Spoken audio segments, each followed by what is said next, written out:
Bonjour, on va faire aujourd'hui une jolie application avec un affichage à 4 digits.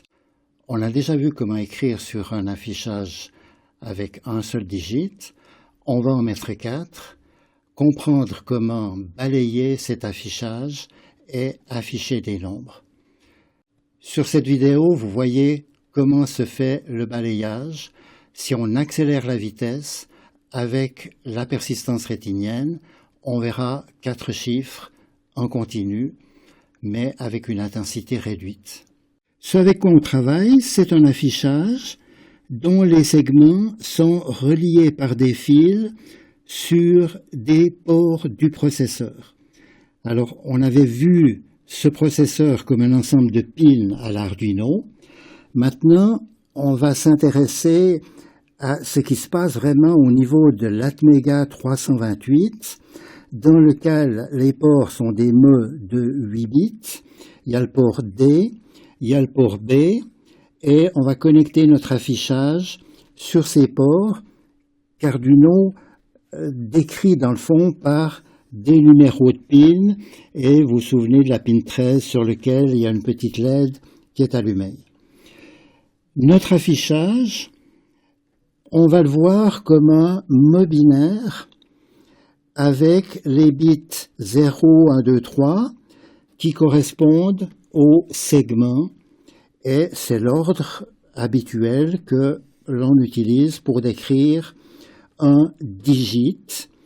Et ce mot binaire maintenant, on avait défini un vecteur, ce mot binaire va correspondre à un digit, donc on reverra le digit 7 tout à l'heure qui sera codé par un certain nombre de bits. Alors maintenant, on doit exécuter le câblage sur les deux ports et on va définir les choses de façon indépendante d'Arduino en utilisant les instructions du C. Et on va devoir dire que A est connecté sur cette pin, que B est connecté sur cette pin qui est dans un autre port. Et vous me direz, mais ce câblage, il est quand même un petit peu bizarre. Non, parce que au niveau du processeur, il peut y avoir des bits dans des ports qui ont des fonctions particulières en liaison avec des interruptions, avec des timers, avec des commandes de moteur. Donc on peut être amené à réserver, typiquement, dire je ne touche pas le bit 13 parce que c'est pratique de pouvoir faire clignoter ma petite LED quand j'en ai envie. Et maintenant, il y a une autre contrainte du point de vue câblage. Ces signaux sont arrangés d'une certaine façon autour de l'affichage. Ils sont arrangés d'une certaine façon autour du processeur. Vous avez parfois vu ces jouets qui sont faits avec du circuit imprimé simple face. Si vous pouvez utiliser du simple face, le circuit imprimé va coûter 10 centimes de moins. Si vous en fabriquez 100 000, c'est 10 000 francs d'économie pour l'industrie. Ça vaut la peine de réfléchir un petit peu à comment mélanger ce câblage différemment pour que le circuit imprimé soit plus simple. Alors maintenant, notre problème, c'est de copier les bits qui en fait vont être déclarés dans une fonction, les faire passer dans les ports du processeur, où le câblage, dans le fond, va les amener sur les pins de l'affichage. Alors, on doit écrire dans ces ports à partir d'un mot binaire, activer un bit à 0 ou à 1, on a vu, ça se fait très bien avec un digital write, ça se fait aussi en C avec un bit set et bit clear, qui sont vraiment les instructions au niveau du processeur, qui vont s'exécuter, en tout cas 10 fois plus rapidement que le digital write. Donc dans un bit set, eh bien, on dit de quel port il s'agit, ou position mémoire, on dit quel est le numéro du bit, et on va pouvoir activer. Maintenant, il faut qu'on puisse tester le bit du digit qui représente un segment pour savoir s'il faudra écrire un 1 ou un 0, allumer ou éteindre. Le digital read, on l'a utilisé pour tester un bouton poussoir à 1 ou à 0. mais il n'existe pas pour les positions mémoire, et ici on est dans une variable en mémoire. Le bit test, est-ce que ça a été prévu par le C? Non, ça n'existe pas, même au niveau de l'assembleur, c'est associé à des sauts conditionnels pour ceux qui connaissent l'assembleur. Alors il nous reste une solution, c'est de faire un et logique avec un mot binaire, ça on vous l'a bien expliqué, qui a un seul 1 position 5, et puis on va faire le calcul variable qui est digit ici, avec notre masque, et on va pouvoir écrire maintenant if notre digit 7 par exemple, avec son bit, on s'intéresse à son bit en position 5, eh bien on va activer le bon port, le bon bit, et puis autrement on va désactiver le bon bit dans le bon port. Donc on se retrouve maintenant à devoir gérer tous les chiffres dans une table qui est une table de bytes, mais dans ces bytes, contrairement à ce qu'on avait déjà vu, chaque bit correspond à un segment. Et c'est la fonction copy-digit, le paramètre sera le numéro du digit. Et maintenant, pour afficher le premier bit, par exemple dans un 0, ce bit est allumé, on va dire, si dans mon digit 0, j'ai le bit 0 qui est à 1, eh bien je vais activer sur le port D la pin 7, donc il faut garder présent le schéma de câblage. Et ici, on décrit le schéma de câblage, on décide les connexions, on décide si le segment est allumé ou éteint quand on a un 1. On va toujours ici représenter le 1 comme étant l'état allumé, mais ici, on pourra décider si il faut un 0 ou un éteindre pour activer la diode lumineuse à l'intérieur du segment.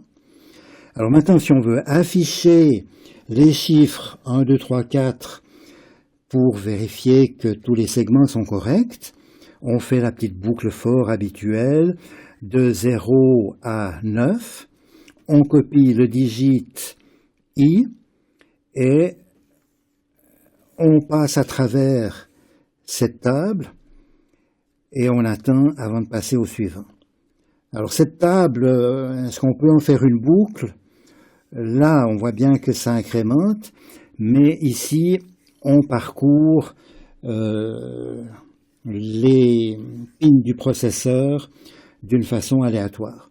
Néanmoins, c'est extrêmement rapide puisque chaque fois, on a 2-3 instructions par ligne. Bien, maintenant, si on veut balayer notre affichage, on voudrait afficher 4 digits dans des modules qui existent. Tous ces segments sont câblés en parallèle. Mais il y a une entrée pour chaque digit de sélection et on va balayer, c'est-à-dire qu'on va sélectionner le premier digit après avoir préparé la valeur sur le port des segments, et puis ensuite on va désélectionner, sélectionner le suivant, etc. Et il faudra faire attention que au moment de la commutation, on ne voit pas un petit début. Si j'avance ici la sélection, je pourrais afficher pendant quelques microsecondes le chiffre précédent.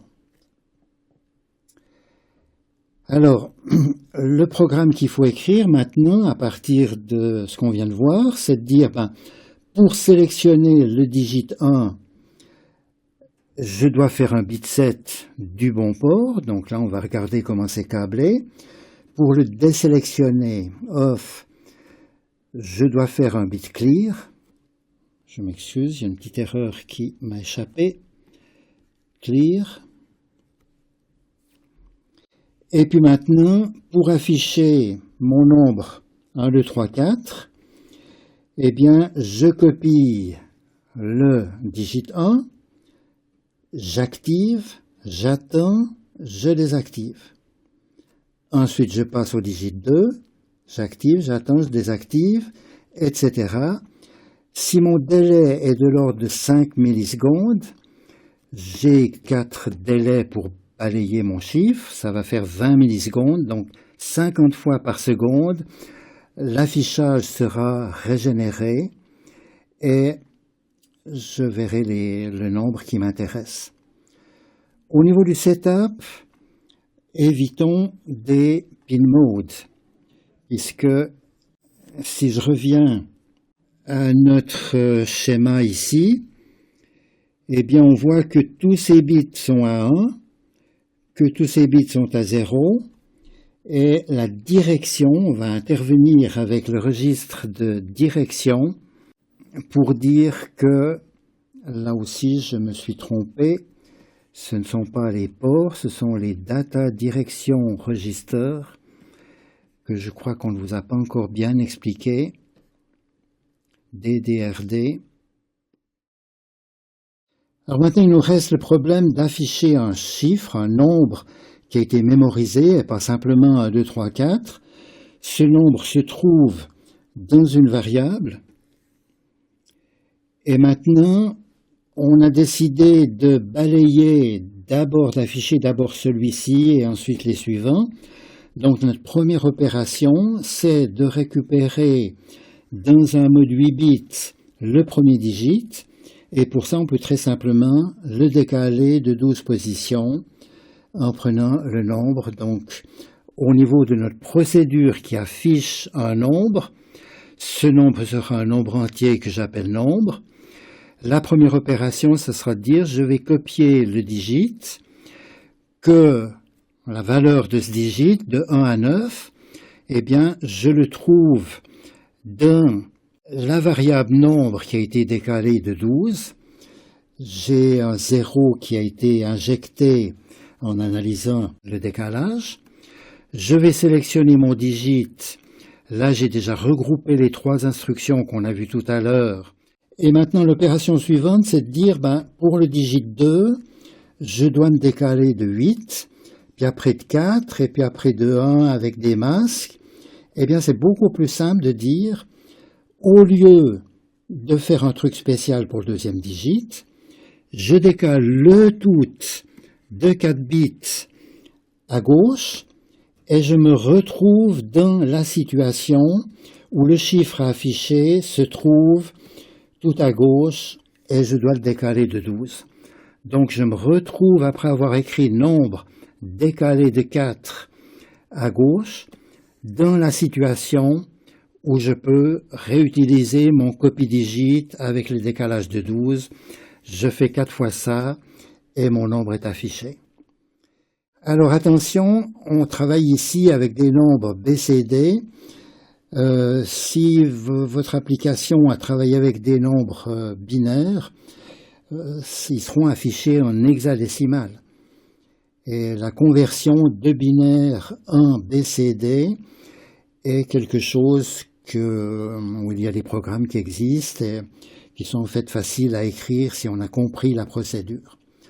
Autre chose importante, on remarque ici qu'on a une attente de 5 millisecondes et ensuite on passe rapidement de nouveau à une attente de 5 millisecondes. Si on veut surveiller les moustaches d'un robot, par exemple, tout en affichant un nombre, eh bien, on pourra le faire ici avant de retourner dans la boucle, toutes les 5 millisecondes, ce qui peut être tout à fait accessible. Ou bien, si on doit faire une surveillance plus rapide que toutes les 5 millisecondes, eh bien, il faudra modifier ce programme d'attente pour dire, au lieu d'attendre 5 millisecondes, on va attendre 5 fois 1 milliseconde, et chaque milliseconde, aller vérifier s'il y a d'autres tâches à exécuter. Donc, cette notion d'algorithmes, de fonctions qui sont bloquantes ou pas, c'est assez important à comprendre et on y revient. Bien, on a vu des exemples de manipulation de bits, on a vu comment décrire le câblage d'une façon qui soit claire et qui se documente par elle-même. On a vu comment balayer un affichage et puis on a vu aussi comment transmettre un nombre par petites portions à cet affichage.